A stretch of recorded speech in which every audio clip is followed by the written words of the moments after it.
साथियों नमस्कार, कैसे हैं आप सब लोग। मजामा केम छो कसा आहेस। आप सबको जय श्री राम, जय बालाजी की, जय खाटू श्याम जी की। आज एक महत्वपूर्ण टॉपिक पर मैं चर्चा करूंगा।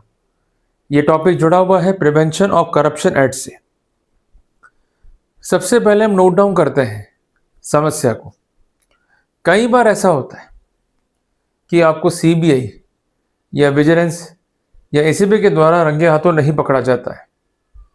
आप पर आरोप होते हैं फॉर्जरी के, गबन के, चीटिंग के, क्रिमिनल मिसकंडक्ट के।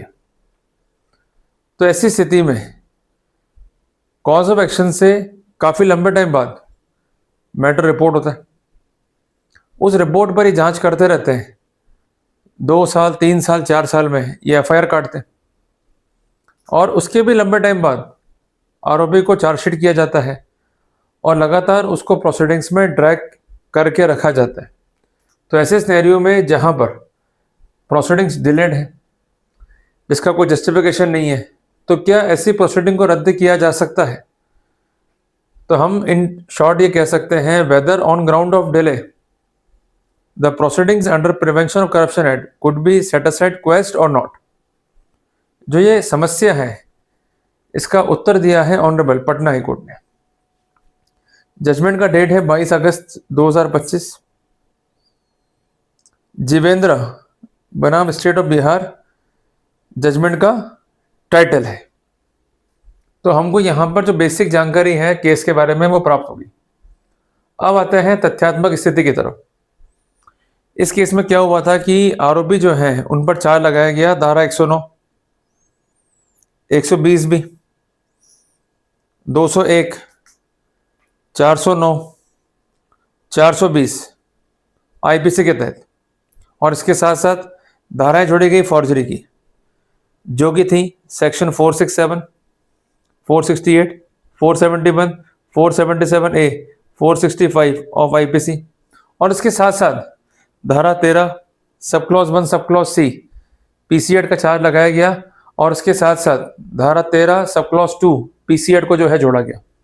एक बात ध्यान रखिएगा कि जो ये कंसेंट सेक्शंस हैं ये जुड़े हुए हैं अबेटमेंट से, क्रिमिनल कॉन्स्पिरेसी से, साक्ष्य को लोप करना, इसके अलावा जो सरकारी पैसा है उसको गबन करना, फॉर्जरी करना, चीटिंग करना।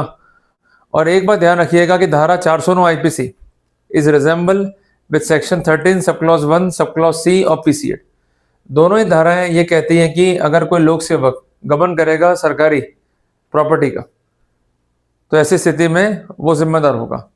तो 409 आईपीसी भी सरकारी सेवक पे ही एप्लीकेबल है, और धारा 13 sub clause 1 sub clause C PC act भी केवल सरकारी सेवक पर ही एप्लीकेबल है। क्लियर हो गया अपने को?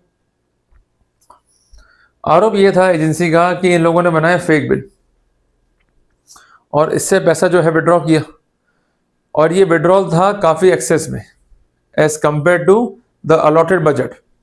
तो ऐसे सिनेरियो में फॉर्जरी हुई है, चीटिंग हुआ है, और इसके साथ साथ जो पैसा विड्रॉ किया गया वो सरकारी पैसा था, उसका इन लोगों ने गबन कर लिया। और इन सब के लिए ये सब लोग आपराधिक षड्यंत्र किए हुए थे, जिस कारण जो धाराएं मैंने बताई है आपको, उन धाराओं के तहत आरोपी को प्रोसिक्यूट किया गया। कहना यह था आरोपी गण का कि जो कंसर्न एफआईआर है उसमें हमारा नाम नहीं। दूसरी बात, जो मैटर है उसका जो प्रॉपर कॉज ऑफ एक्शन था उससे 2 साल बाद तो एफआईआर है। एफआईआर जो है डिलेड है। डिले क्यों हुई इसका कोई भी कारण नहीं। नंबर 3 कि जो हमारा रोल है वो दिखाया गया चार्जशीट में, और रोल के समर्थन में कोई स्पेसिफिकेशन नहीं है, कोई कॉरोबरेटिंग एविडेंसेस नहीं है, और मियर सरमाइसेस एंड कंजेक्टर हमारा नाम जो है लिख दिया गया। कोर्ट ने जो है प्रसंग ले लिया, और हमने ट्रायल कोर्ट में सेक्शन 207 सीआरपीसी के तहत एक आवेदन लगाया था कि हमें जो महत्वपूर्ण डॉक्यूमेंट्स हैं जिनको रेफर किया गया चार्जशीट में उसकी कॉपीज नहीं मिली। कोर्ट ने ऑर्डर भी कर दिया, कई बार रिमाइंडर भी दे दिए, but despite of that the agency has shown no concern to comply with the order. तो अल्टीमेटली सेक्शन 207 सीआरपीसी जो है वो वायलेट हुआ है। इनका कहना है कि प्रोविजंस जो है ये मैंडेटरी हैं, ये प्रोविजंस जो है डिस्क्रिशनरी नहीं है। अगर एग्जीक्यूशन के पार्ट पे कोई भी इंटरेस्ट शो नहीं करता prosecution to comply with the orders in that scenario, proceedings जो है वो अब्यूज ऑफ प्रोसेस है। रिलाई किया गया on judgment of Manoj versus state of MP. Judgment है ऑनरेबल सुप्रीम कोर्ट का, साइटेशन है 2022 SCC online supreme court page 677। इनका कहना यह था कि हमें अधिकार है to get the fair proceedings. अगर ये अधिकार ही हमें नहीं दे रहा है प्रोसिक्यूशन, तो ऐसे सिनेरियो में proceedings are liable to be set aside and quashed. इसके अलावा इनका कहना यह था कि इतना लंबा टाइम बीत चुका है, करीब करीब 22-23 साल हो गए और कोई निष्कर्ष निकाल ही नहीं पा रहा प्रोसिक्यूशन। अभी तो केस ट्रायल के स्टेज में नहीं आया, जो प्रोसीजर लैप्स थे उसी में हमारा केस जो है अटका हुआ है। तो ऐसे सिनेरियो में प्रोसीडिंग्स जो हैं वो आर्टिकल 21 संविधान को इन्फ्रिंज कर रही है। कई जजमेंट्स में जो है रिलाई किया गया और ये कहा गया कि आर्टिकल 21 संविधान के तहत हमें अधिकार है टू गेट द एक्सपीडिएट प्रोसीडिंग। जहां प्रोसीडिंग फेयर नहीं है, एक्सपीडिएट नहीं है, प्रोसिक्यूशन ही डेलिबरेट है और डिले पर डिले हो रहा है पर कोई जस्टिफिकेशन नहीं है, ऐसे सिनेरियो में प्रोसीडिंग्स जो है वो रद्द किए जाने योग्य है। साथियों, जब भी इस तरह के मामले होते हैं तो आपको ये पॉइंट जो है ध्यान में रखने होते हैं। तो कोर्ट ने स्थितियों और परिस्थितियों को देखते हुए जो कंसर्न फॉल्ट था वो माना प्रोसिक्यूशन का और प्रोसीडिंग को जो है वो क्वैश कर दिया। तो जब कभी भी हम लोग लड़ते हैं ना क्वेश्चन के लिए, तो उसके आधार पर हम ये कह सकते हैं कि 4 बिंदु काफी इंपॉर्टेंट है। अगर आपको मौका नहीं मिला फेयर प्रोसीडिंग का, this is a ground for question.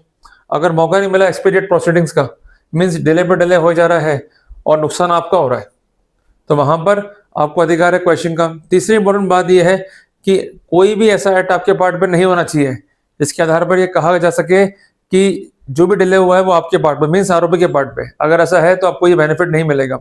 और चौथी इंपॉर्टेंट बात, जब कभी भी चार्जशीट पेश हो उसको पूरा पढ़ें और डॉक्यूमेंट्स जिस पर निर्भर किया गया है वो आपको दिए गए हैं या नहीं। अगर नहीं दिए गए हैं तो आप निर्भर कर सकते हैं on the important judgment of honourable Rajasthan high court, जिसका साइटेशन है 2008 criminal law reporter page number 8, कि जिन डॉक्यूमेंट्स पे या स्टेटमेंट्स पे रिलाई करा है प्रोसिक्यूशन ने, उनकी कॉपीज को विदहल्ड नहीं कर सकता प्रोसिक्यूशन। अगर रिलाई किया है तो वो कॉपीज देनी होंगी, जिसके लिए आप सेक्शन 91 सीआरपीसी या 94 बीएनएसएस या section 207 CrPC with section 230 of BNSS पर रिलाई कर सकते हैं। ये इंपॉर्टेंट प्रोटोकॉल है आपके राइट्स के लिए। अगर आप ही नहीं जगोगे तो कोई भी आपके राइट्स को इन्फोर्स कराने नहीं बैठा है, आपको ही जगना होगा, आपको ही लड़ना होगा। तो मैं उम्मीद करता हूं कि मैंने टॉपिक को कन्वे किया in the easy and efficient manner. जल्दी मिलते हैं एक नए टॉपिक के साथ। टिल देन, जय हिंद, जय भारत।